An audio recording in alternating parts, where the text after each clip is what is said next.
The sound of my 1947 Chateau de Kim hitting the flagstone terrace shattered the warm September evening like gunfire. A heartbeat later came Madison Kane's shriek of laughter as $10,000 worth of liquid gold spread across the stones I'd laid with my own hands 23 years ago. "Oh my God, Derek," she giggled, wobbling in her designer heels as she gestured vaguely at the widening puddle. "Your gardener is going to have such a mess to clean up.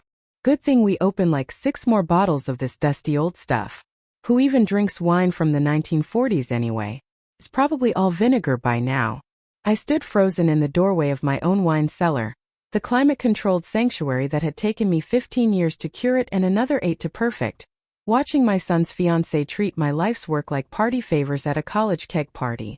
Around her, a crowd of 150 guests milled across my vineyard's main terrace, consuming food that cost more per plate than most people spent on groceries in a month, drinking wines that represented decades of careful collecting and investment, and celebrating an engagement that had apparently been planned without any consideration for the woman who owned every vine, every building, and every irreplaceable bottle they were currently destroying.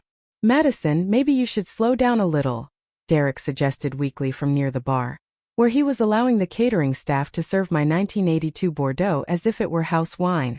"That bottle it was pretty expensive." "Expensive?"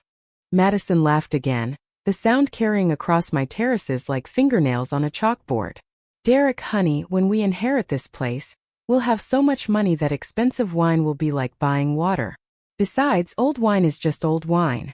She waved her hand dismissively. "I've already talked to that party planner in Napa about turning this whole property into a premium wedding venue. We could charge like $50,000 per event. And make way more than selling dusty bottles to wine snobs. Inherit this place."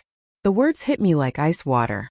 My son had apparently been telling his fiancée that my vineyard, the 120 acres I'd spent 25 years developing from raw land into one of Sonoma County's most respected boutique wineries, was a family asset, something that would automatically transfer to him upon my death. "The gardener can clean this up," Madison continued, nudging the broken glass with her Louboutin heel and scanning the terrace. "Where is she anyway? I told her earlier that these flower arrangements were all wrong, and she just gave me this weird look, like she didn't understand English." Derek's face flushed red as several nearby guests turned to stare. "Madison, keep your voice down," he muttered. "People are listening." "So what?" she shot back. "We need to establish boundaries with the staff right from the beginning. I've been reading about wedding planning, and all the experts say you have to be firm with vendors and employees, or they'll walk all over you. The staff, the employees, the gardener." I pressed my back against the cool stone wall of the wine cellar, trying to process what I was hearing. For the past 6 months, since Derek had announced his engagement and begun bringing Madison to family gatherings, I'd noticed her casual dismissiveness toward me. I chalked it up to generational differences, maybe social awkwardness. She'd never asked about my background, my role in the vineyard, my relationship to the property. Now I understood why. "Derek, seriously, we need to talk to your mom about updating this whole operation," Madison continued, gesturing expansively at the terraces where my carefully cultivated grapevines stretched toward the hills in perfect disciplined rows. "This whole rustic farmhouse aesthetic is so 2010. When we take over, we should modernize everything. Maybe add a spa. Definitely upgrade the tasting room to something more Instagram-worthy." "When we take over," Derek said uneasily. "Madison, maybe this isn't the right time. And honestly, the gardener needs better training in hospitality. I asked her to move some tables earlier, and she acted like I was speaking a foreign language. I know she's probably been here forever. But if we're going to run a premium venue business, we need staff who understand customer service." That was when I stepped out of the shadows. I walked slowly toward the group gathered around Madison, my heart pounding with a mixture of rage and disbelief. 25 years of building this vineyard from nothing. 25 years of learning viticulture, mastering winemaking, cultivating distributor relationships, and creating a brand recognized throughout California for quality and consistency. All of it reduced to inherited property managed by hired gardeners. "Excuse me," I said quietly, my voice unnaturally calm, the kind of calm that comes from shock so deep it creates its own numbness. Madison turned toward me with the impatient expression she might reserve for a waitress who'd interrupted an important conversation. "Oh, there you are," she said with exaggerated patience. "Listen, I need you to clean up this mess." She pointed at the shattered bottle. "And bring us some decent champagne instead of these ancient bottles that taste like museum pieces." "These ancient bottles," I repeated slowly. "Right. Exactly. I don't know who told Derek that old wine was supposed to be good, but honestly we opened a bottle from 1961 earlier, and it was just gross. Like drinking liquid leather. Bring us some Cristal or Dom. Something that actually tastes good." The 1961 bottle she was describing was a Chateau Latour I'd paid $4,000 for at auction 3 years earlier. I'd been saving it for a special occasion, planning to open it when Derek announced his engagement. Instead, his fiancée had consumed it like grocery store wine while complaining about its age. "I'll see what I can find," I managed. "Great. And when you're done, can you do something about the lighting out here? It's way too dim for photos. This whole setup needs to be Instagrammable if we're going to use it for our wedding content." Derek stood 10 feet away, close enough to hear every word of his fiancée's casual condescension toward his mother. He said nothing. "Derek," I said, my voice carefully controlled, "could I speak with you privately for a moment?" "Mom, we're kind of in the middle of the party right now," he said. "Can it wait?" The word hung in the air. "Mom." Madison's head snapped up. Her expression shifted from irritation to confusion, then to dawning alarm as she looked between us. "Mom," she repeated. "Derek, what are you talking about? Why are you calling the gardener Mom?" The silence that followed was absolute. I could hear the evening breeze rustling through my Cabernet Sauvignon vines 50 yards away. "Madison," Derek said carefully, panic tightening his voice, "I think we need to talk." "Talk about what?" she demanded. "Why did you just call the gardener your mother?" "Because," I said quietly, my voice carrying across the terrace with perfect clarity, "I am his mother." Her face drained of color. "And this isn't just any vineyard you've been planning to modernize and convert into a wedding venue," I continued. "This is my vineyard. My property. My wine collection. My 25 years of work. The life you've been treating like party favors and dismissing as outdated decoration." Some engagement parties ended with toasts, dancing, and cheerful plans for the future. This engagement party was about to end with a revelation. One that would force everyone present, especially Madison Kane, to reconsider everything they thought they knew about property ownership, family dynamics, and the consequences of treating people as though their worth was determined by perceived status rather than actual position. And I was about to discover whether my son had deliberately allowed his fiancée to humiliate his mother, or whether he had simply been too cowardly to correct her assumptions about who actually owned everything she had been planning to inherit. Madison's face cycled through expressions like a slot machine landing on different combinations. Confusion, disbelief, embarrassment, and finally something dangerously close to panic, as she began to process the implications of what I had just revealed. "Your vineyard," she repeated, her voice rising an octave. "Derek, what is she talking about? You said this was family property." "It is family property," Derek replied weakly, avoiding eye contact with both of us. "I never said it wasn't Mom's vineyard." "You never said it was your mother's vineyard either," Madison shot back, her voice carrying across the terrace and drawing stares from nearby guests, who were beginning to sense drama far more entertaining than the jazz trio I'd hired for background ambience. "You told me this place belonged to the family, and that we'd inherit it eventually." "Madison, keep your voice down," Derek pleaded, glancing around at the growing audience of wedding guests, business associates, and family friends who were witnessing what was rapidly becoming the most uncomfortable engagement party in Sonoma County history. "Don't tell me to keep my voice down, Derek. I've spent 6 months planning our wedding here, talking about renovations and business plans, treating your mother like hired help because you never bothered to mention that she owns this entire operation." I watched my son's face flush deep red as he finally grasped the magnitude of the situation he had created through his passive dishonesty. For 6 months, he had allowed Madison to interact with me as though I were an employee rather than the property owner, apparently preferring to avoid uncomfortable conversations about family dynamics rather than correct her increasingly presumptuous behavior. "Mrs. Blackstone," Madison said, turning to me with desperate politeness. I am so sorry. I had no idea. Derek never explained the ownership situation properly. No, he didn't. I agreed, studying my son's expression as he struggled to find words that might minimize his culpability in this debacle. I mean, when Derek brought me here for family dinners and you were always in the kitchen or working in the gardens, I just assumed. You're always dressed so casually, and you never mentioned owning anything. Because I don't typically feel the need to announce my property ownership to establish credibility with guests in my own home. Madison's face went white as she realized how badly her explanation was landing. That's not what I meant. Derek always talked about inheriting the vineyard eventually, so I thought maybe it belonged to his father or his grandparents or something. It belonged to my late husband, Richard, and me, I said evenly. Now it belongs to me, entirely and exclusively. Oh God, Madison whispered, looking around at the 150 guests who were consuming what she now realized was my wine, my food, and my hospitality, while she had spent the evening treating me like domestic staff. Derek, why didn't you tell me? Because every time I tried to bring up family finances or property ownership, you changed the subject or said we'd discuss it after the wedding, Derek replied defensively. You seemed more interested in planning the party than understanding the details. The details? Madison's voice broke as the full scope of her behavior began to sink in. Derek, this isn't a detail. This is your mother's business. Her home. Her life's work. She turned back to me, tears beginning to form. Oh my God, Mrs. Blackstone. I've been ordering you around like you worked for me. Yes, I said calmly. You have. And I broke that wine bottle and told you to clean it up. Yes.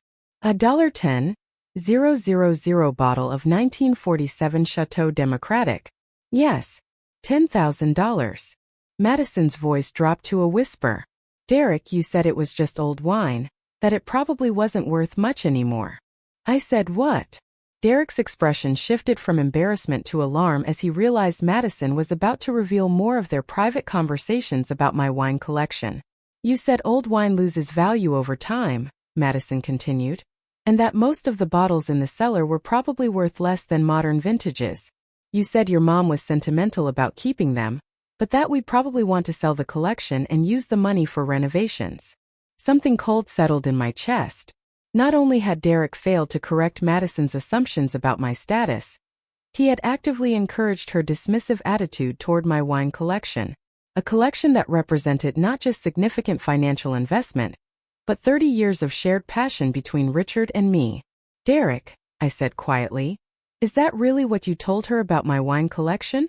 Mom, I was just trying to help Madison understand that some of those bottles are really old and might not taste as good as newer wines. You told me they were worthless antiques, Madison interjected. I repeated the phrase slowly. Worthless antiques. I never used those exact words, Derek muttered. Derek, you absolutely did, Madison snapped. You said we should donate them to charity for the tax write-off and stock the cellar with wines people actually want to drink. The crowd around us had grown larger as word spread that something dramatic was unfolding near the wine cellar. I recognized faces from the local wine community, restaurant owners, collectors, industry professionals, people who understood exactly what Madison had just admitted to destroying. Mrs. Blackstone, said James Morrison, the sommelier from Healdsburg's most prestigious restaurant. Did I hear correctly that someone broke a 1947 Chateau Dem? You heard correctly. And consumed a 1961 Chateau Lauer? Also correct. James visibly winced. I hope you have insurance on your collection. Some of it, I replied. Though insurance doesn't replace the sentimental value of wines my late husband and I collected together over 30 years. Wait, Madison interrupted, her voice rising with fresh panic. If that wine was worth $10,000, how much was the 1961 bottle worth? The Chateau Lauer 1961? James said. Approximately $4,000. $4,000. Madison turned on Derek. You said it tasted bad because it was old. It tasted bad, James said bluntly, because you don't have the palate to appreciate a wine of that caliber. A 1961 Lauer is one of the finest Bordeaux vintages ever produced. Describing it as tasting like leather suggests a complete inability to distinguish complexity from simplicity. Madison turned back to me, tears now spilling freely. Mrs. Blackstone, I've destroyed $14,000 worth of wine. So far, I said quietly. I haven't tallied the complete damage yet. Oh God. Derek, we have to pay for this. We have to make this right. Madison, Derek said, finally acknowledging reality. We don't have $14,000. Then we'll get a loan. We'll figure it out. She looked at me desperately. Please tell me how to fix this. I looked at my son, who was staring at the ground like someone who had just realized that avoiding difficult conversations had created consequences far worse than honesty ever would have. Derek, I said calmly, why don't you explain to Madison exactly what you told her about inheriting this property? Mom, he pleaded, can we discuss this privately? No. She's been planning her wedding here based on assumptions you encouraged. She deserves to understand the actual ownership situation. Some engagement parties feature awkward moments when families get to know one another a little too well. This engagement party featured the complete annihilation of every assumption that had shaped Madison's relationship with our family for 6 months, while my son discovered, far too late, that dishonesty by omission could be more damaging than uncomfortable honesty about complicated truths. And I was beginning to understand that the woman I had been tolerating as Derek's temporary romantic distraction had, in fact, been quietly planning to inherit my life's work, while treating me like hired help, with my own son's implicit encouragement. The silence stretched for nearly 30 seconds. Derek stood frozen, eyes unfocused, clearly searching for words that might reduce the magnitude of his deception without making anything worse. Around us, the engagement party continued with an increasingly surreal quality. Guests pretending to study their conversations and appetizers while very obviously straining to hear every word of what had become the evening's primary entertainment. Finally, Madison spoke. Derek, she said softly, dangerously so. What exactly did you tell me about inheriting this vineyard? Derek swallowed. I told you it was family property that would eventually transition to the next generation. Transition how? Madison pressed. When? Under what circumstances? I don't think this is the right time. This is exactly the right time, she snapped. Derek, I've spent 6 months making plans based on what you told me about our future. I need to know what's true and what's not. I watched my son struggle through the conversation he should have had months earlier, wondering how many other aspects of their relationship were built on convenient omissions, rather than honest communication. The vineyard will probably eventually become part of my inheritance, Derek said carefully, choosing each word to avoid any commitment to specifics. Probably, I interjected. Derek flinched. Derek, I continued calmly, when did I tell you that you would inherit this property? Well, you didn't explicitly say I wouldn't. I didn't say anything at all about inheritance, explicit or otherwise. In fact, I've been very clear that my estate planning isn't finalized and depends on numerous factors, including my assessment of your maturity and judgment. My assessment of his maturity and judgment? Madison repeated, looking between us with growing alarm. What does that mean? It means inheritance isn't automatic, I replied. It's earned through responsibility, respect for family assets, and the demonstrated ability to manage significant financial obligations. Derek had gone pale. Mom, you always said the vineyard would stay in the family. I said I hoped it would stay in the family, I corrected. I never said it would automatically transfer to you regardless of your behavior or decision-making. Madison stared at Derek, her expression shifting as she recalculated everything she thought she knew about their financial future. Derek, she said slowly, you told me we'd inherit this place outright. You said your mother was getting older and would want to retire soon, turn operations over to us. I said that was probably what would happen. No, Madison said flatly. You said it was definitely what would happen. You said it was just a matter of timing. Madison, you're misremembering. I am not misremembering anything. Derek, I have text messages from you about converting the guest cottage into our permanent residence and turning the main house into event space.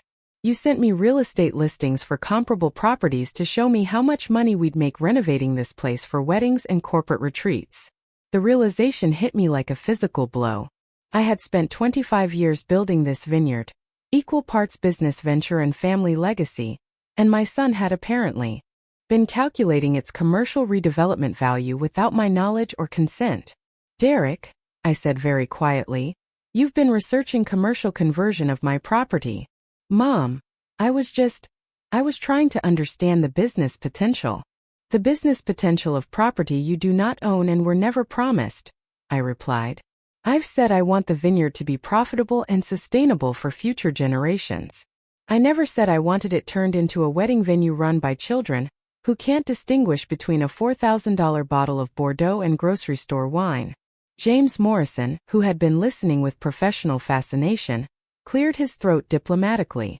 Mrs. Blackstone, if you don't mind my asking, how extensive is your vintage collection? Approximately 500 bottles, I said, ranging from 1940s French Bordeaux to 1990s California Cabernet. Total collection value is around $2.8 million. The number landed like a thunderclap. Conversation around us stopped completely as guests processed the information that Madison had been casually consuming wines worth more than most people's houses. 2.8 million? Madison whispered. Derek, she said faintly, you told me the wine collection was worth maybe $50,000. I estimated based on what I thought old wine might be worth. You estimated? She repeated. You didn't research anything. You just guessed about millions of dollars in assets? I didn't know it was worth that much. I don't discuss my financial affairs with people who haven't demonstrated the maturity to handle that information responsibly, I replied. And based on tonight's evidence, my caution was justified. At that moment, Patricia Wells, a wine journalist I'd known for 15 years, approached us, her face reflecting the expression of someone who had just witnessed a natural disaster. Victoria, she said urgently, please tell me they haven't damaged any of the pre-war Burgundies. They opened a 1943 Romani Conti about an hour ago. Madison's friend, someone whispered, had been mixing it with sparkling water because they thought it was too strong. Patricia actually gasped. The 1943 Romani Conti Victoria. That bottle alone was worth at least $30,000. One of the last vintages produced before phylloxera destroyed the original vines.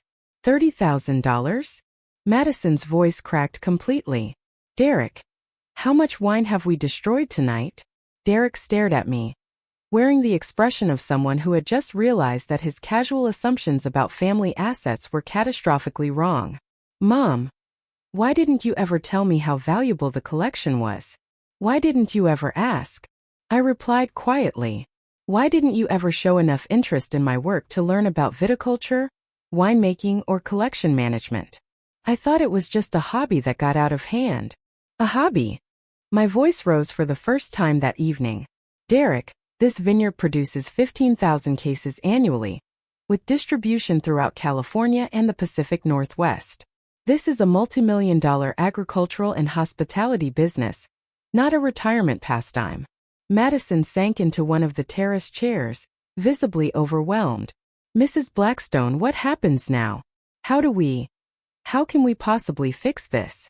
That depends, I said, looking directly at Derek, the disappointment settling in my chest like a physical weight, on whether my son is willing to acknowledge that his dishonesty created this situation, and whether you're both prepared to face the consequences of treating family assets and family relationships as disposable conveniences. What kind of consequences? Madison whispered.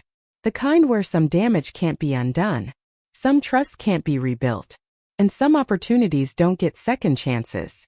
James Morrison leaned toward Patricia Wells and murmured something that carried clearly through the evening air. I've never seen a family fortune destroyed by a single engagement party before. Some engagement parties end with families bonding over shared joy. This one ended with revelations that forced everyone present to reconsider what they thought they understood about wealth, inheritance, and the cost of making assumptions based on incomplete information and wishful thinking. My son was about to learn that dishonesty about family assets could cost him everything he'd taken for granted, including the mother whose life's work he had quietly planned to commercialize without her knowledge or consent. Then another bottle shattered. The sound came from the main terrace, followed by drunken laughter that sliced through the evening air like broken glass. I turned to see three of Madison's college friends standing over the remains of a shattered bottle, giggling as they attempted to pour wine from what was clearly empty glass. "Oh my God, it's like totally empty," one of them shrieked. "Madison, your future mother-in-law needs to stock better wine. This bottle didn't even have anything good in it." "That's because you held it upside down, Brittany," another replied. "You literally poured the whole bottle onto the ground." Madison's face went completely ashen. I felt something cold and final settle in my chest as I realized the full extent of the evening's destruction was still unfolding. "I'll be right back," I said quietly, walking toward the group, who were now attempting to open another bottle using what appeared to be a butter knife from the catering station. "Excuse me," I said as I approached, my voice carrying the authority that 25 years of running a business had taught me to summon when necessary. "Oh hey, wine lady," Brittany chirped. "We need help getting this bottle open. The cork is like super stuck." "Wine lady," as if I were a sommelier hired for the evening rather than the woman whose property they were systematically destroying. "What bottle did you just break?" "I don't know. Some old dusty thing from the basement." Madison said to grab whatever looked expensive. She wanted to impress her fiancé's friends from the city. My heart stopped. Among the shards at my feet, a fragment of the label was still legible. Chateau Margaux, 1953. One of 6 bottles Richard and I had purchased for our 20th wedding anniversary, one of the greatest Bordeaux vintages of the 20th century, worth approximately $15,000. They had poured it onto my terrace stones while laughing about my inadequate wine selection. "Did Madison specifically tell you to take bottles from the cellar?" She said her future mother-in-law was super generous, and that we should help ourselves to anything that looked good because there was tons of expensive stuff down there. I walked back toward Derek and Madison with the eerie calm that comes from shock so deep it creates emotional numbness. The party continued around us, growing increasingly chaotic as guests who had been drinking wine worth more than their monthly salaries succumbed to alcohol, and to the spectacle of a family imploding in real time. "Derek," I said quietly, "Madison told her friends that I was generous about sharing wine and that they should help themselves to anything expensive in my collection." "What?" Madison spun around, horrified. "I never said that. Brittany just told me you instructed them to take bottles from the cellar because I was generous and there were plenty of expensive ones." "That's not. I mean, I might have said you were generous, but I didn't tell anyone to raid your collection." "Madison," Derek said wearily, "what exactly did you tell your friends about my mom's wine?" "I told them your mother had an impressive collection and would probably be happy to share some nice bottles for the engagement party." "Based on what evidence?" I asked. "When have I ever indicated that my vintage collection was available for casual consumption?" "You're always welcoming when we visit," Madison protested. "You always serve wine with dinner." "I serve wine with meals," I replied sharply. "I do not serve rare vintages worth thousands of dollars per bottle." "How was I supposed to know the difference?" she said helplessly. "Derek said you enjoyed sharing your wine hobby." "Madison," Derek said, rubbing his temples, "I said Mom enjoyed talking about wine with people interested in learning about viticulture." "But you never said it wasn't available," she shot back. "Your mother never once mentioned that some bottles were off-limits." "Because," I said, my anger finally breaking through, "I should not need warning labels on my property to prevent guests from treating irreplaceable collectibles as party favors." "Mrs. Blackstone, I'm so sorry," Madison whispered. "I honestly didn't know." "Derek," I said slowly, "what kind of picture have you been painting of our finances?" He hesitated. "I may have given Madison the impression that our family was more casually wealthy than we are." "Casually wealthy?" I told her the vineyard and collection were family money rather than your personal business. "So you portrayed my life's work as inherited luxury instead of earned achievement." Madison looked stricken. "You told me your family had old money," she said to Derek. "You said the vineyard was just one of several properties your parents owned. That your mother managed the wine as a hobby." "Old money?" I repeated incredulously. "You know we built everything from nothing. I started this vineyard with a business loan and 20 years of 18-hour days." "I simplified the story," Derek muttered. "You erased my accomplishments," I said, "and turned me into a wealthy dilettante whose assets were available for your fiancé's entertainment." Patricia Wells approached, notebook already open. "Victoria, would you comment on the estimated damage?" Preliminary estimates are around $60,000 in irreplaceable vintages. Madison's voice was barely audible. 60,000. And that doesn't include what was opened and consumed. We'll pay, Madison said desperately. Loans, cars, whatever it takes. Victoria, she said urgently, please tell me they haven't damaged any of the pre-war Burgundies. They opened a 1943 Romani Conti about an hour ago. Madison's friend, someone whispered, had been mixing it with sparkling water because they thought it was too strong. Patricia actually gasped. I stopped, words failing me as I examined the empty spaces on my custom-built storage racks. All gone. Plus what appeared to be a 1970 bow, opened and abandoned half-finished on the tasting table. Mrs. Blackstone, Madison whispered. How much? I asked. How much is everything that's been damaged so far? Approximately $85,000. But we haven't finished the inventory yet. Derek sank onto the small chair I kept in the cellar for meditation and reflection during particularly stressful harvest seasons. He buried his head in his hands as the financial magnitude of the evening continued to expand beyond anything he could comprehend or afford. Mom, I don't know how to fix this. We don't have $85,000. We don't have anything close to that amount. Then perhaps you should have considered that possibility before encouraging Madison to treat my collection like party supplies. I never encouraged. Derek, you specifically told her I was generous about sharing wine, and that the collection was part of family assets she could expect to inherit. How is that not encouragement? Madison was examining a bottle of 1982 Chateau Pichon Baron, with the reverence of someone who had just learned to distinguish between priceless artifacts and disposable objects. Mrs. Blackstone, she said carefully, would you be willing to accept payments over time? We could pay you monthly until the debt is covered. At your current combined income, I replied evenly, monthly payments would take approximately 15 years to cover the existing damage. That's assuming no interest, and no additional destruction while you're learning to handle family assets more responsibly. 15 years. Derek looked up, his expression that of someone who had just realized financial mistakes could have consequences lasting decades. Mom, that would mean we couldn't afford to buy a house, start a family, or make any major purchases until we're in our 50s. Those are the natural consequences of destroying assets you can't afford to replace. Patricia Wells looked up from her notes with professional curiosity. Victoria, what's your plan for preventing this kind of situation in the future? Will you be restricting access to the collection during family events? I'm considering restricting access to the property during family events, or restricting access to the property by family members who've demonstrated they can't be trusted with valuable assets. You're thinking about banning Derek and Madison from the Vineyard, Patricia said. I'm thinking about protecting my investment from people who've proven they'll treat irreplaceable items as disposable conveniences when it suits their social needs. Madison began crying, not the dramatic tears of someone seeking sympathy, but the quiet, devastated crying of someone who had just realized the extent of her mistakes and her inability to fix them. Mrs. Blackstone, please. I know I messed up terribly, but Derek and I love each other, and we want to be part of this family. Isn't there some way to make this right? Madison, I asked calmly, what exactly do you love about Derek? And what kind of family do you want to be part of? What do you mean?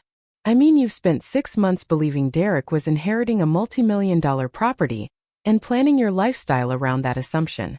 You've treated me like hired help while expecting to benefit from my hospitality and assets. So I'm curious about your feelings for Derek, independent of the financial advantages you thought this relationship would provide. I don't, Mrs. Blackstone, I genuinely care about Derek. I'm not with him for money. But you spent this evening calculating the commercial potential of converting my vineyard into a wedding venue. You've been researching property values and renovation costs. You've been planning to profit from assets that belong to me. Because Derek told you we'd inherit them eventually. I was trying to be responsible about financial planning for our future. Financial planning based on inheriting wealth you hadn't earned, from someone whose professional achievements you'd never bothered to understand or respect. Derek stood up, his posture defeated. Someone who had exhausted every strategy for minimizing responsibility. Mom, what do you want from us? What would it take to rebuild your trust and repair our relationship? Derek, I want honesty. I want accountability. I want evidence that you understand the difference between entitled assumptions and earned privileges. What does that mean practically? It means acknowledging that inheritance isn't automatic. It means demonstrating respect for my work and my property. It means showing me that you value our relationship for reasons that have nothing to do with what you might eventually inherit. And if we can't pay for the wine damage immediately, then you'll live with debt that reflects the cost of your poor judgment. And you'll learn that some mistakes have consequences that can't be eliminated through apologies or payment plans. Madison wiped her eyes and looked at me, this time with what appeared to be genuine remorse rather than calculated sympathy. Mrs. Blackstone, she said softly, what would I need to do to earn your forgiveness? Not for Derek's sake, but because I genuinely want to make things right between us. Madison, you'd need to demonstrate that you understand why your behavior was inappropriate, that you're willing to treat me with respect regardless of what you think I can offer you, and that you're capable of building relationships based on mutual regard rather than perceived advantage. She swallowed. How do I demonstrate those things? By changing your behavior consistently over time, not by making promises you might not keep once the immediate crisis passes. Patricia Wells closed her notebook and surveyed the wine cellar with the expression of someone who had just witnessed a masterclass in family dysfunction. Victoria, this is quite a story. Family inheritance expectations, social class assumptions, asset destruction through ignorance. There are multiple angles here beyond simple wine vandalism. She paused, then smiled faintly. Feel free to write about whatever aspects you think will resonate with your readership, even the family dynamics and inheritance issues. Especially those. Other families might learn something from your example about the importance of honest communication and realistic expectations around wealth transfer. Derek and Madison exchanged a glance that suggested they were only just beginning to understand that their private family crisis was about to become a public case study in how not to manage intergenerational wealth or family relationships. Mom, Derek said quietly, are you really going to let Patricia publish details about our personal financial situation? Derek, you've spent 6 months treating our personal financial situation as if it were Madison's inheritance planning opportunity. If you're comfortable enough with our family assets to make assumptions about inheriting them, you should be comfortable enough having those assumptions publicly examined. Some family arguments remain private, resolved through quiet conversations and mutual compromise. This family argument was about to become public education on the dangers of assuming wealth automatically transfers between generations, and that respect can be purchased through inheritance expectations rather than earned through genuine relationship building. And my son was about to learn that some conversations can't be avoided indefinitely, and that dishonesty about family dynamics can have consequences far beyond immediate embarrassment. The engagement party officially ended at 10:47 p.m., when the last of Madison's friends finally ran out of expensive wine to destroy and luxury food to waste.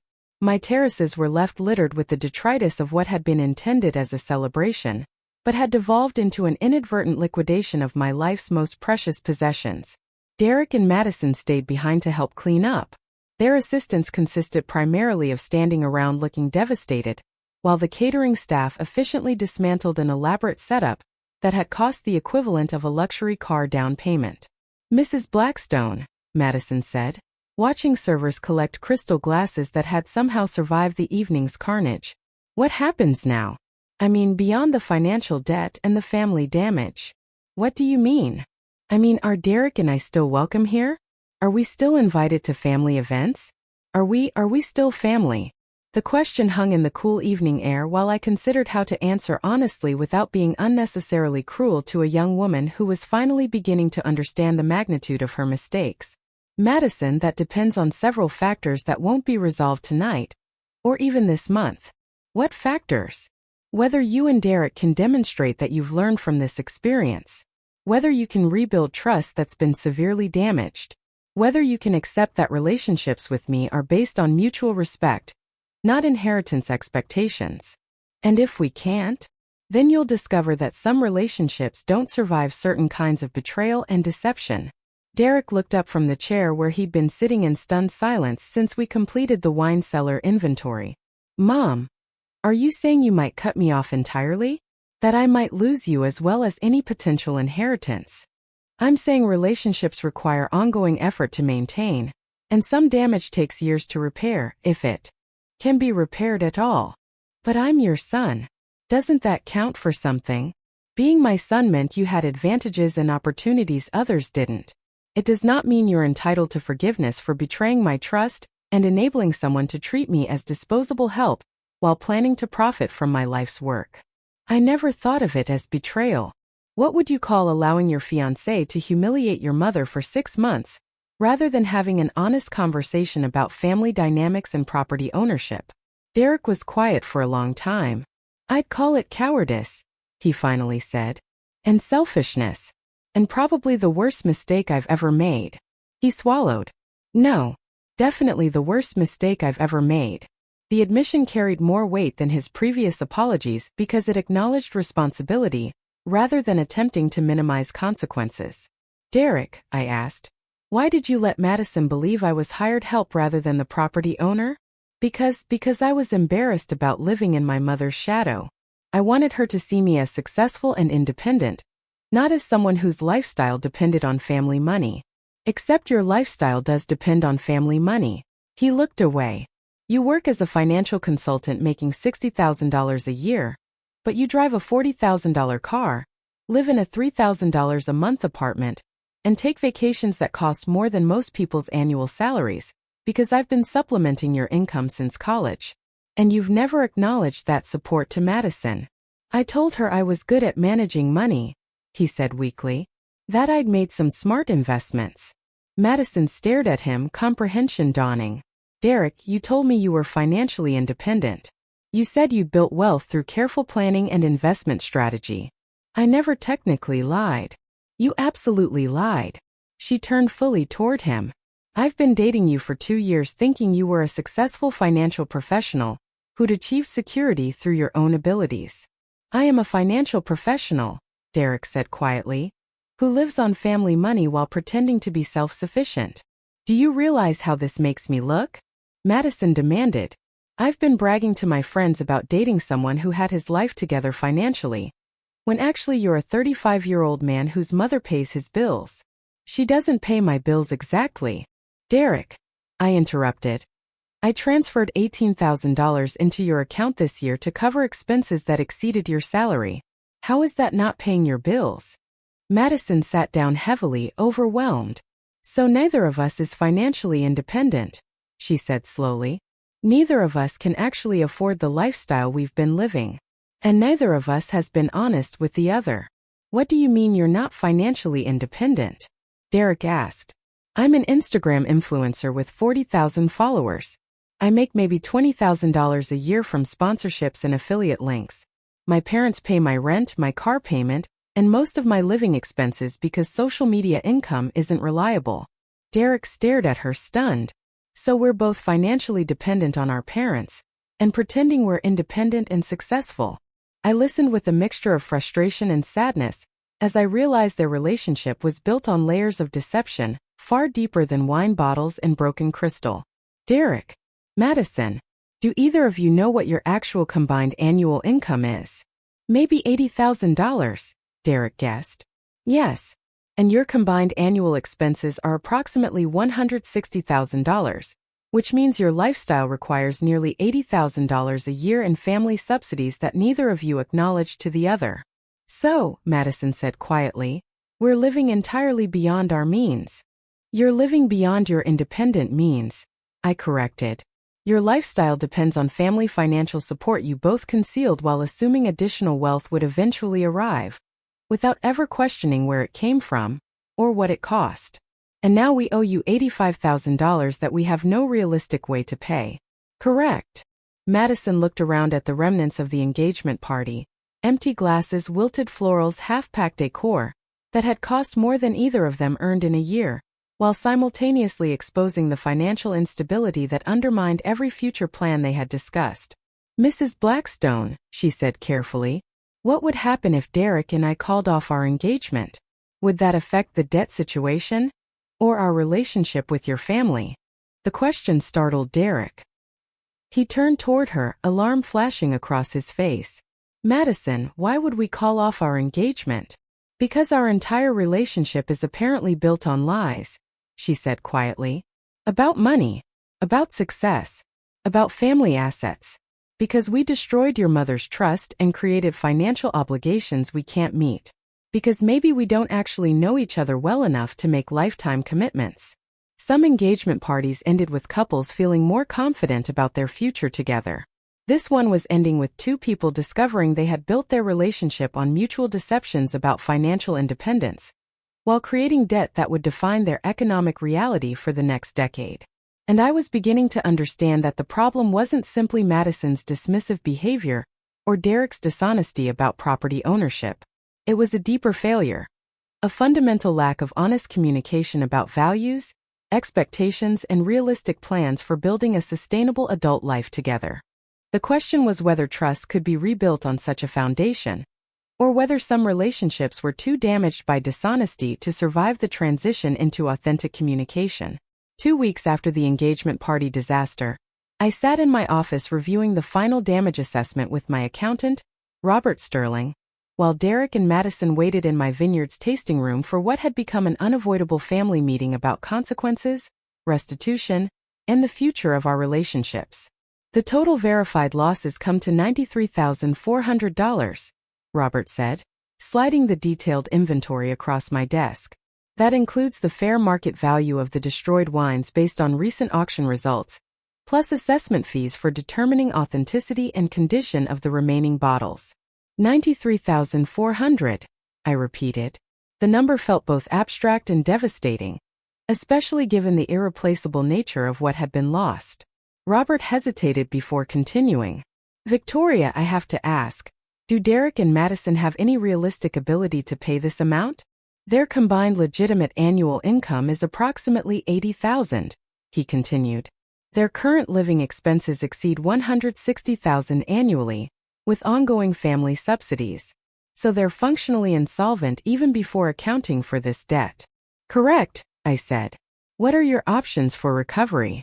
Legally, I could pursue full restitution through civil court.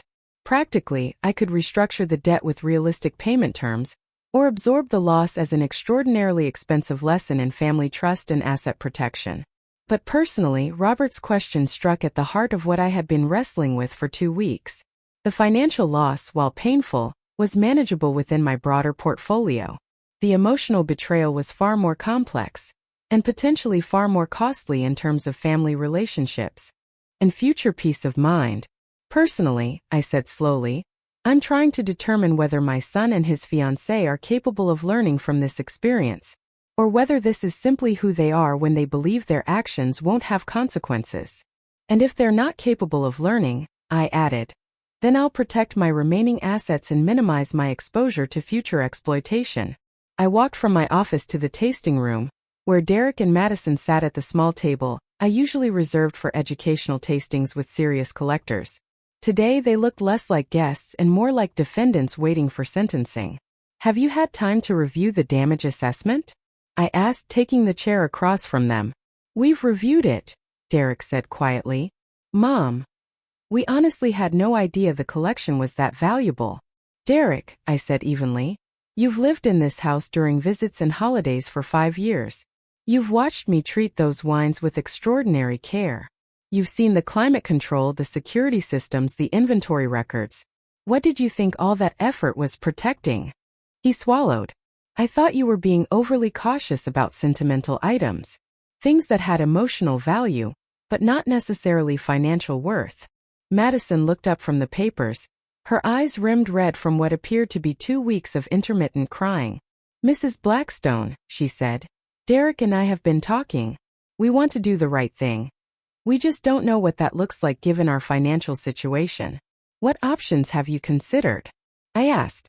We could take out loans and pay the full amount immediately, Derek said. But the monthly payments would be more than our combined rent and car payments. We could stretch payments out over many years, Madison added. But that would prevent us from buying a house, starting a family, or making any major commitments until we're middle-aged. And future peace of mind.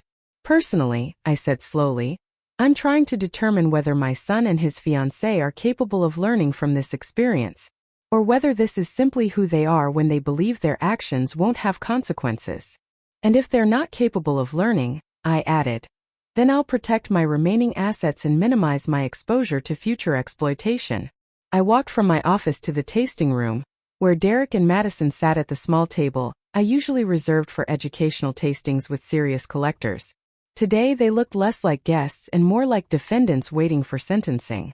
Have you had time to review the damage assessment? I asked, taking the chair across from them. We've reviewed it, Derek said quietly. Mom, we honestly had no idea the collection was that valuable. Derek, I said evenly, you've lived in this house during visits and holidays for 5 years. You've watched me treat those wines with extraordinary care. You've seen the climate control, the security systems, the inventory records. What did you think all that effort was protecting? He swallowed. I thought you were being overly cautious about sentimental items. Things that had emotional value, but not necessarily financial worth. Madison looked up from the papers, her eyes rimmed red from what appeared to be 2 weeks of intermittent crying. Mrs. Blackstone, she said, Derek and I have been talking. We want to do the right thing. We just don't know what that looks like given our financial situation. What options have you considered? I asked. We could take out loans and pay the full amount immediately, Derek said. But the monthly payments would be more than our combined rent and car payments. We could stretch payments out over many years, Madison added. But that would prevent us from buying a house, starting a family, or making any major commitments until we're middle-aged. She hesitated, then glanced at Derek before continuing. Or we could call off our engagement and accept that we're not ready for marriage or adult financial responsibility. That option surprised me, not because it was convenient, but because it demonstrated a degree of self-awareness I hadn't expected from either of them. Madison, I asked, why would calling off your engagement be relevant to the debt situation? She took a breath. Because maybe the debt isn't our only problem. Maybe we're not ready to build a life together, Madison said quietly. If we've been lying to each other about our financial situations and making assumptions about inheritance we never verified. Derek looked stricken. Madison, we can work through the financial issues. We don't have to end our engagement because of money problems. It's not just money, she replied. We've both been living beyond our means while pretending to be financially independent. We made plans based on inheriting your mother's assets without understanding their value or earning the right to them. And we haven't communicated honestly about things that actually matter. But we love each other. Madison met his gaze. Do we? Or do we love the versions of each other we've been pretending to be? I watched the exchange with the uncomfortable realization that this was the honest conversation they should have had before planning an engagement party, let alone a marriage. Derek. Madison, I said, interrupting gently. Setting aside the debt situation for the moment, let me ask you something. Do you believe your relationship is built on an authentic understanding of who you actually are and what you realistically want from life? They looked at each other, both wearing expressions that suggested they'd been avoiding this question for weeks. I'm not sure, Derek admitted. I've been so focused on trying to impress Madison that I haven't been honest about my financial dependence or my uncertainty about my career direction. Madison nodded slowly. And I've been so focused on building an Instagram lifestyle that I haven't been honest about my own financial situation or about my doubts over whether I even want the kind of marriage and family life we've been planning. What kind of life have you been planning? I asked. A traditional upper-middle-class lifestyle, Madison said. A house, children, and social status based on financial success that neither of us has actually achieved independently. And what kind of life do you actually want? She hesitated. I don't know, she said quietly. I've been so busy trying to appear successful online that I've never really considered what would make me genuinely happy versus what would make good content. Derek nodded. And I've been so focused on maintaining the appearance of success that I never figured out what kind of career or lifestyle would actually suit my abilities and interests. So, I said, you're both questioning whether you know yourselves well enough to make a lifetime commitment to each other? Yes, they answered simultaneously. I leaned back in my chair, feeling both relieved and saddened. They were showing more maturity now by questioning their relationship, than they had when they'd been planning their future. What are you thinking of doing with these realizations? I asked. We want to pause the wedding planning, Madison said. We need to figure out who we are as individuals and what we actually want from our lives before trying to build something together. And the debt? I asked. Derek spoke with more decisiveness than he had shown since the engagement party. Mom, we want to pay you back. But we want to do it in a way that forces us to live within our actual means and learn how to be financially responsible adults. What would that look like? We're thinking of moving back in with our respective parents, Madison said. Taking second jobs and using all extra income for restitution until the debt is paid. That would take approximately 8 years, I said, based on realistic projections of their earning capacity. We know, Derek replied, but maybe that's what we need. 8 years to grow up, and to figure out whether we're compatible as real adults, not as people pretending to be more successful than we are. Some family crises end with quick resolutions and vague promises to do better. This one ended with the recognition that fundamental problems require fundamental changes that would take years to implement and sustain. For the first time since the engagement party, I felt hopeful that Derek and Madison might actually learn from their mistakes, rather than simply trying to minimize the consequences. 6 months later, I stood in the newly renovated wine cellar. It now featured state-of-the-art security systems, precise temperature controls, and access restrictions designed to prevent future catastrophes like the engagement party disaster.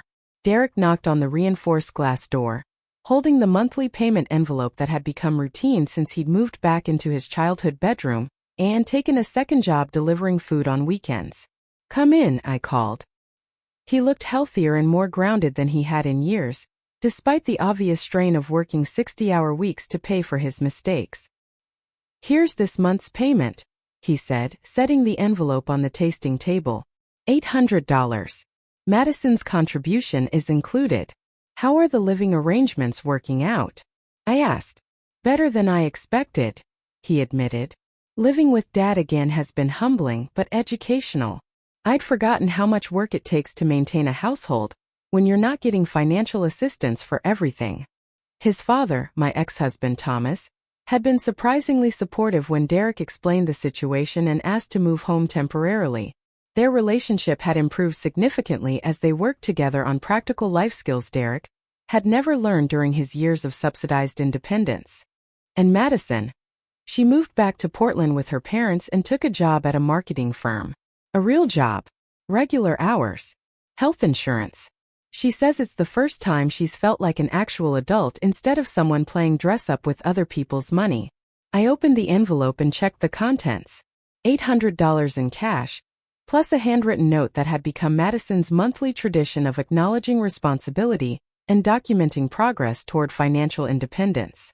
How much have you paid toward the debt so far? $4,800, Derek said, which meant only $88,600 to go. Derek's laugh was rueful but not bitter. At this rate, we'll be debt-free sometime around my 43rd birthday. How does that feel? Honest. For the first time in my adult life, I know exactly how much money I make, exactly what my expenses are, and exactly what I can afford without family assistance. And Madison? She's thriving. Actually, her Instagram following has grown because she started posting about financial reality instead of fake luxury lifestyle content. Turns out people are interested in authentic stories about learning to manage money and live within your means. The transformation in both Derek and Madison over 6 months had been remarkable to observe. Stripped of family financial support and forced to live with the consequences of their choices, they both developed work ethics, budgeting skills, and realistic perspectives that had been completely absent during their years of subsidized pseudo-success. Derek, what have you learned about yourself during this process?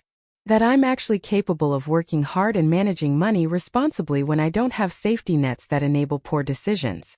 That I was using your financial support as an excuse to avoid developing adult life skills. And about your relationship with Madison?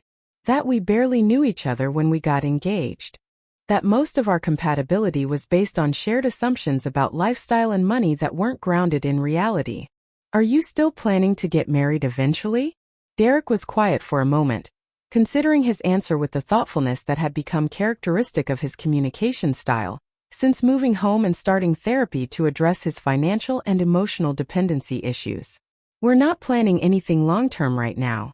We're focused on becoming the kind of people who would be capable of building a healthy marriage, if that's what we decide we want. What does that mean practically? It means learning to be honest about our feelings, our goals, and our capabilities. It means developing individual identities that don't depend on other people's financial support or social validation. It means proving to ourselves and each other that we can handle adult responsibilities independently and romantically. We talk once a week and visit every few months, but we're not trying to maintain a traditional romantic relationship while we're both focused on personal development. The approach surprised me because it demonstrated patience and long-term thinking that neither Derek nor Madison had shown during their original engagement planning. How do your respective parents feel about this arrangement? Dad thinks it's the most mature decision I've made since college. Madison's parents are relieved that she's finally learning practical life skills instead of depending on social media income and family subsidies. And emotionally, how are you handling the uncertainty about your future together? Better than I handled the certainty of a future that was built on deception and unrealistic expectations. I'd rather not know what will happen with Madison than pretend we were ready for marriage when we obviously weren't. I walked to the wine storage area where I kept my remaining vintage collection, noting the satisfaction I felt knowing that every bottle was now properly secured against casual destruction by people who couldn't distinguish between priceless artifacts and party refreshments. Derek, I want to show you something. I selected a bottle of 1985 Chateau Margaux, excellent wine but not irreplaceable, and placed it on the tasting table. This bottle is worth approximately $400. Not as expensive as the wines that were destroyed during your engagement party, but still significant enough that it represents careful consideration before opening. Why are you showing me this? Because I want to offer you and Madison an opportunity to share a truly excellent wine as recognition for the progress you've both made toward financial responsibility and personal maturity. Derek stared at the bottle as if it might explode if handled improperly. Mom, I can't afford to replace this wine if something happens to it. I'm not asking you to replace it. I'm offering to share it with you because you've demonstrated that you understand the difference between consumption and appreciation. What's the difference? Consumption is using something because you can. Appreciation is valuing something because you understand its significance and rarity. And you think Madison and I have learned to appreciate rather than consume? I think you've learned that some experiences have value that can't be measured in social media posts or status symbols. That some pleasures are worth waiting for and preparing for rather than demanding immediate gratification. Derek reached toward the bottle tentatively, then pulled his hand back. Actually, Mom, I'd like to wait. Maybe until Madison and I have paid off more of our debt, or until we've proven that we can maintain financial responsibility for a longer period. Why wait? Because I want to earn the right to share something this special with you. I want to be someone who deserves to participate in experiences that represent your trust and generosity. That response moved me more than Derek's monthly payments or his progress toward financial independence. It demonstrated internal change that went far beyond external compliance with debt obligations. Derek, I said, that's exactly the kind of judgment that suggests you're developing the maturity that inheritance requires. He looked confused. What does that mean? It means inheritance isn't just about financial assets. It's about wisdom, responsibility, and the capacity to value what matters most. And do you think I'm developing those qualities? I think you're becoming someone I'd be proud to trust with assets that represent decades of work and careful stewardship. Some family relationships are repaired through apologies and promises to do better. Ours was being rebuilt through sustained demonstration. Proof that Derek was capable of growth, accountability, and appreciation for opportunities he had once taken for granted. For the first time since the engagement party disaster, I felt confident that my son might eventually become someone worthy of the trust and responsibility that real inheritance requires. 1 year and 3 days after the engagement party, I received an unexpected call from Madison while reviewing harvest reports in my office. Her number hadn't appeared on my phone since the monthly payment schedule had been established. I felt a mix of curiosity and concern as I answered. Mrs. Blackstone, it's Madison. I hope it's okay that I'm calling you directly. Of course it's okay, Madison. How are you? Really well, actually. Better than I've been in years, honestly. I wanted to talk to you about something important, but I wasn't sure whether I should go through Derek or contact you myself. What's on your mind? I've been offered a promotion at my marketing firm. It would require relocating to our Seattle office.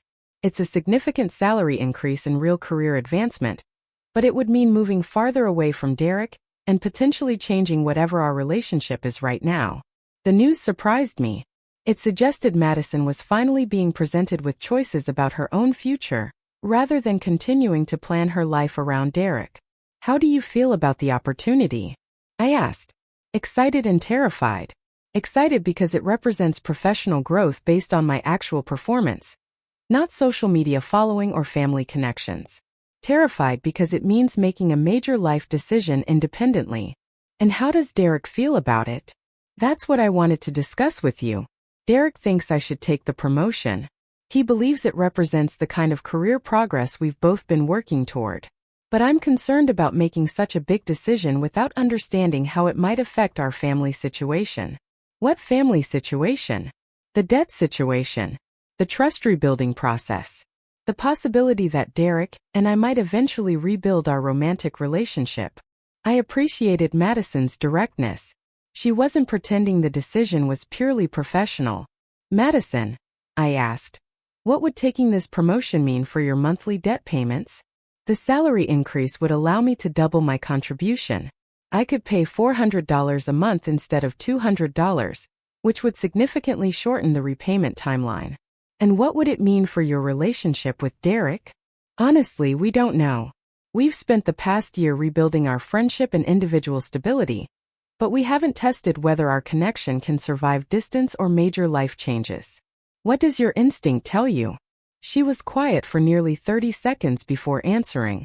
My instinct tells me that if our relationship can't survive me accepting a career opportunity that improves my financial stability and professional development, then it probably wasn't built on the right foundation. The insight impressed me. It reflected a level of perspective that had been completely absent during her engagement planning. Madison, I said, what would you like from me regarding this decision? I'd like your opinion on whether accepting this promotion would interfere with the trust rebuilding process we've been working on this year. Why does my opinion matter to your career decision? Because I've learned that your trust and respect matter more to me than I realized when I was treating you like hired help. Because I want my decisions to reflect the person I'm becoming, not the person I was at the engagement party. Her honesty moved me more than I expected. It showed she was now considering my perspective as part of her life planning rather than merely meeting minimum obligations. Madison, I asked, what kind of person are you becoming? Someone who values authentic achievements over appearances. Someone who understands the difference between earning respect and demanding it. Someone who takes responsibility for mistakes and works to repair the damage instead of making excuses. And taking this promotion would demonstrate those qualities? Yes. By choosing career advancement I've earned through real performance, rather than staying geographically close to preserve a relationship that may not yet be ready for major challenges. I paused before asking the question that mattered most. What does Derek think about your assessment of your relationship's readiness? He agreed that we should prioritize individual development over relationship maintenance right now. We both wanted to become people capable of building something healthy together, if that was what we ultimately decided to pursue. But you're not certain that's what you'll decide? I asked. We're not certain about anything long-term, Madison said calmly. And that actually feels much healthier than the false certainty we had when we got engaged without really knowing each other. I found myself impressed by Madison's emotional maturity and her realistic assessment of her situation with Derek, especially because it stood in such sharp contrast to the entitled assumptions and romantic fantasies that had driven her earlier decisions. Madison, I said, accepting this promotion demonstrates exactly the kind of judgment and priority setting that builds trust rather than undermines it. Really? She asked, sounding cautiously hopeful. Really? You're choosing professional growth and financial responsibility over relationship convenience. You're making decisions based on long-term stability instead of short-term emotional comfort. And if distance causes you and Derek to grow apart, or to realize you're incompatible, You'll have learned something essential before making lifetime commitments that would be far more complicated to undo." Madison laughed, the sound carrying relief rather than amusement. "A year ago, I would have expected Derek to turn down this kind of opportunity if it interfered with our plans," she said. "Now, I think I'd lose respect for him if he asked me to prioritize his convenience over my career. That's significant personal growth. It feels like finally growing up," she admitted. "Which is embarrassing at 29, but also incredibly liberating." "Madison," I asked, "what would you like from me in terms of support?" "I'd like you to know that I'm not running away from responsibility or trying to escape the consequences of the engagement party. I'm trying to make choices that show I deserve trust and respect, not someone who just promises to do better." "I appreciate that distinction," I replied.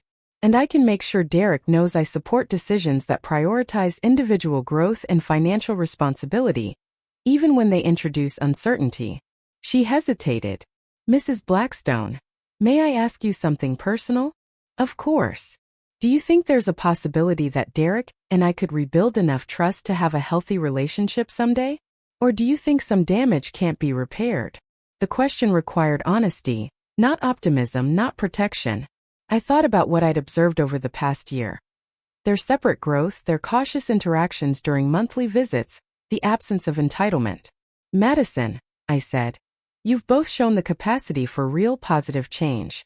Whether that change makes you more compatible or helps you realize you want different things remains to be seen. And yes, I'm okay with either outcome." She smiled softly. "That's what I hoped you'd say. Some family relationships are rebuilt through careful expectation management and gradual restoration of trust. Ours was being strengthened through honesty, respect, and prioritizing growth over convenience or tradition. For the first time since the engagement party, I felt confident that both Derek and Madison were becoming people who could be trusted with important choices, whether or not those choices ultimately included each other. 2 years later, 2 years after the engagement party, I stood in my reconstructed wine cellar, admiring the new vintage collection I'd been carefully rebuilding, when Derek knocked on the security door. He held a bottle of champagne and wore the expression of someone carrying important news. "Mom, do you have a few minutes?" "Of course. Come in."